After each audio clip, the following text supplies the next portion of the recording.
Picture this. It's a crisp, gray autumn morning in October 1944 in a Nazi-occupied Dutch countryside near the town of Zetten. An American reconnaissance patrol, part of the battered but defiant 101st Airborne Division, moves cautiously along a dike. The world is a palette of mud, bleak sky, and the ominous green of fields that could hide death. Their mission is to probe German positions after the catastrophic failure of Operation Market Garden. Every abandoned farmhouse is a potential stronghold. Every copse of trees a likely spot for a sniper. The tension is a physical weight. Then, the lead scout raises a clenched fist. The unit freezes. He points. There, a modest farmhouse just off the road. Laundry flaps innocently in the North Sea breeze. A white bedsheet. Next to it, a vibrant red dress. To a passing German soldier, it's a mundane sight. A housefrau tending to her home. But to this patrol, trained to recognize the signs of the Dutch resistance, the message is as clear as a shouted command. Stop. Do not proceed. This area is heavily armed and dangerous. Ambush ahead. Silently, they melt back the way they came, their path altered, their lives potentially saved by a teenage girl's deliberate choice of wardrobe for the wash. This is not a scene from a film. It is a documented, real-life tactic of the Dutch resistance, and one of its most poignant practitioners was a 16-year-old girl named Geertruida Truus van Lier.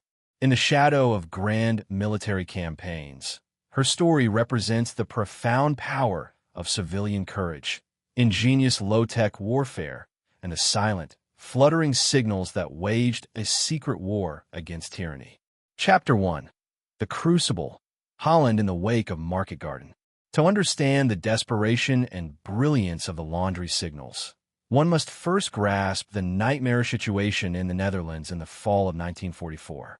The Allied plan, Operation Market Garden, envisioned a lightning thrust across the Rhine at Arnhem, spearheaded by airborne forces that would end the war by Christmas. It was a bold gamble.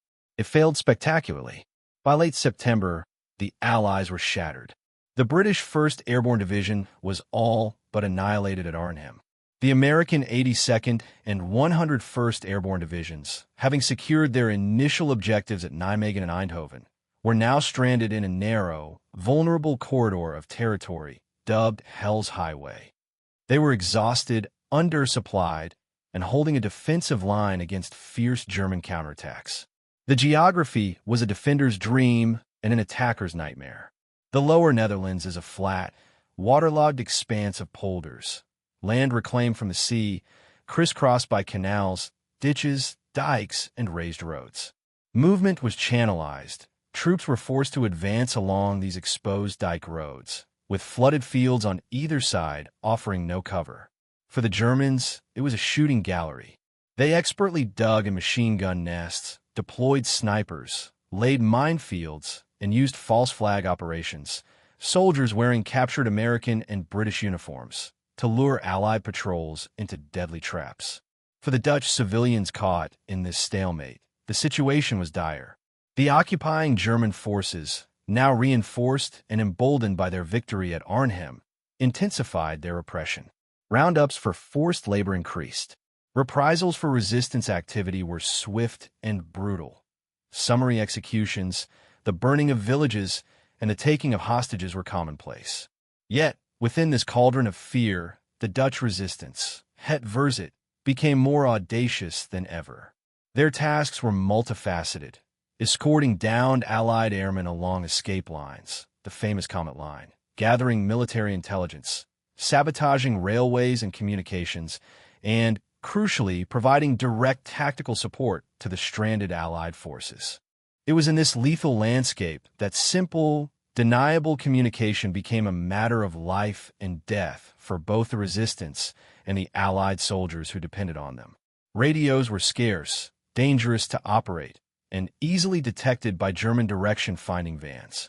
Couriers on bicycles or foot risk capture at checkpoints. They needed a system that was invisible to the enemy because it was in plain sight. They needed to turn the everyday landscape into a canvas for secret messages. Thus, the Waslin washing line code was born. Chapter 2. the architect of ordinary courage, who was Truus van Lier. Geertruida Truus van Lier was not a soldier.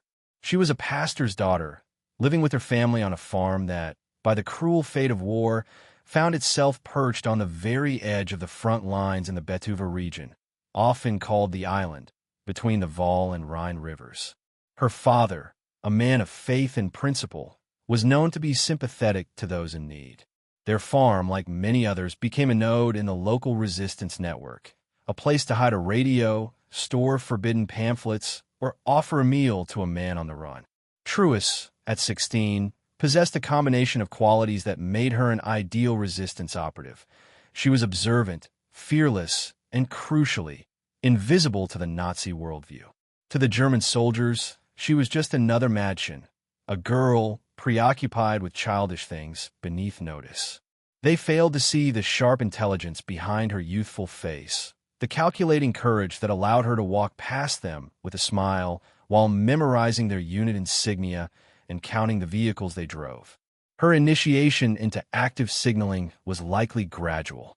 It began with small acts, carrying messages tucked into her bicycle handlebars, watching for German patrols from an upstairs window, or helping to conceal a hidden compartment in the barn.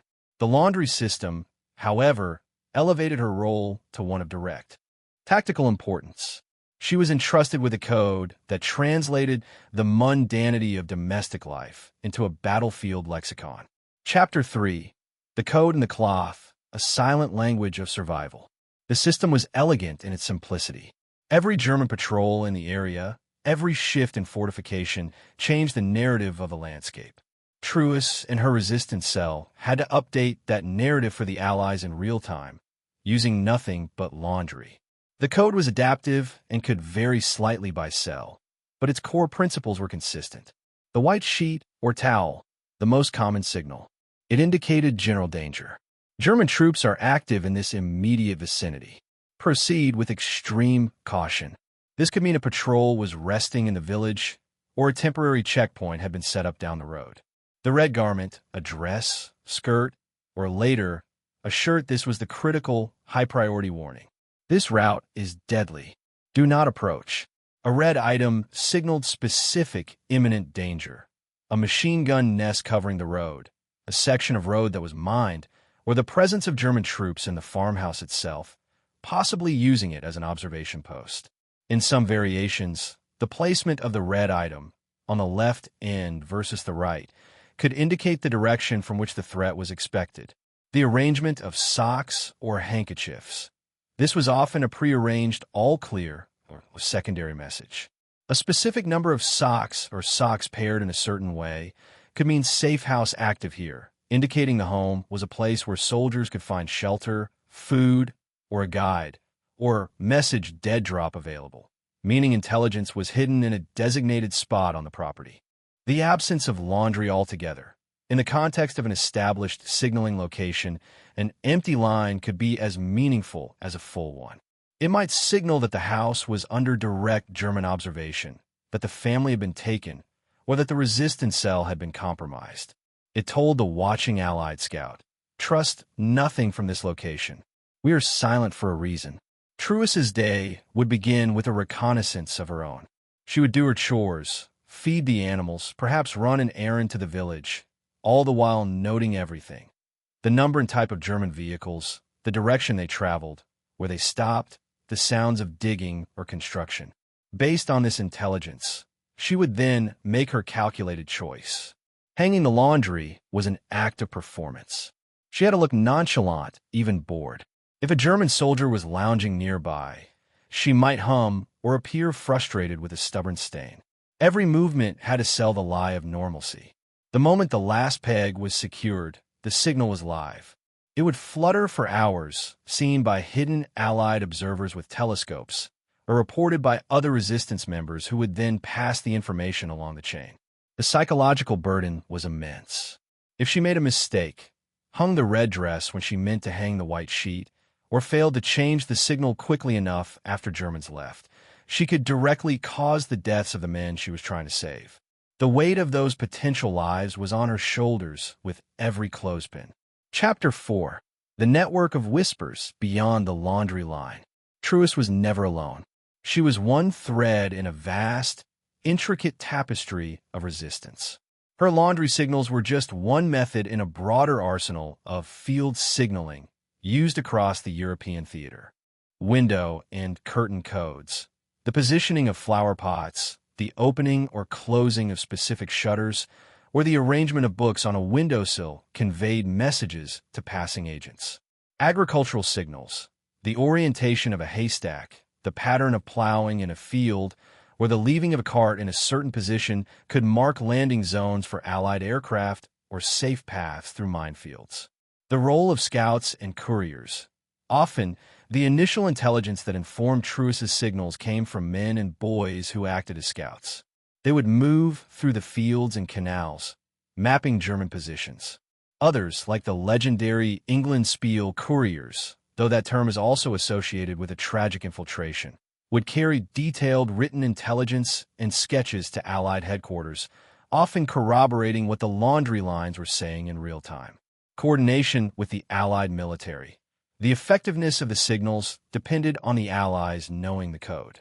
This information was passed through escaped airmen, via rare radio contacts, or through brave officers who would meet with resistance leaders under cover of darkness. Units like the OSS, Office of Strategic Services, and the British SOE, Special Operations Executive, worked to standardize and disseminate these simple visual codes to frontline troops. Paratroopers and reconnaissance units were briefed. Watch for the laundry. It will talk to you. Chapter 5. The Human Cost. Living on the Razor's Edge. The danger was omnipresent. The Sicherheitsdienst SD, the Nazi security service, and the Gestapo were not fools. They knew the resistance used signals. They conducted random sweeps, staged false Allied patrols to test civilian reactions, and employed Dutch collaborators and SB members who knew local customs and could spot anomalies. For Truist, close calls were part of life. A German soldier, bored and suspicious, might linger and watch her hang the wash, demanding to know why she was doing it on a cloudy day. She would have to have a ready answer. The rain is coming tomorrow, and my mother needs this for the week. She had to maintain the fiction perfectly, her heart hammering against her ribs. Any sign of nervousness, a trembling hand, averted eyes, could mean arrest. The consequences of capture were not abstract. They were seen in the village square. Public executions were a tool of terror. Neighbors, friends, and even family members of resistance activists were taken to infamous prisons like the Oranje Hotel in Scheveningen or directly to concentration camps like Vught or Dachau. The threat was not just to oneself, but to everyone one loved. This collective pressure forged an iron bond within resistance cells, but it also meant that betrayal, whether under torture or for personal gain, was a constant, chilling fear. Chapter 6, The Legacy, measuring the impact and honoring the silence, quantifying the success of Truist Van Lier's specific actions, is, by the nature of clandestine warfare, impossible. There are no official battle reports that state. At 1,400 hours avoided ambush due to red dress on farmhouse at coordinates XYZ. The evidence is anecdotal, preserved in the memoirs of veterans, the oral histories of Dutch families, and the after-action reviews of units that noted the invaluable aid of local civilians. Veterans of the 101st Airborne and other units operating in the Betuwe have spoken of being warned off roads by farmers' gestures or by signs they were told to watch for. A post-war report from a Canadian intelligence officer noted that the civilian population in the forward areas provided us with a continuous stream of accurate, timely information on enemy movements, often through simple, prearranged visual signs. This saved countless lives during the static warfare of the winter of 1944-45. Truist survived the war. Like so many resistance members, she returned to a normal life, carrying the silent memories of her extraordinary service. She married, had a family, and rarely spoke of what she had done. This was common. The trauma was deep, and the modesty of that generation profound. Her story, and those of thousands like her, the ordinary heroes, only emerged decades later, pieced together by historians, journalists, and dedicated researchers of organizations like the Dutch Institute for War Documentation and IOD. Her legacy is a powerful testament to a different kind of warfare. It underscores that victory in total war is not achieved by armies alone.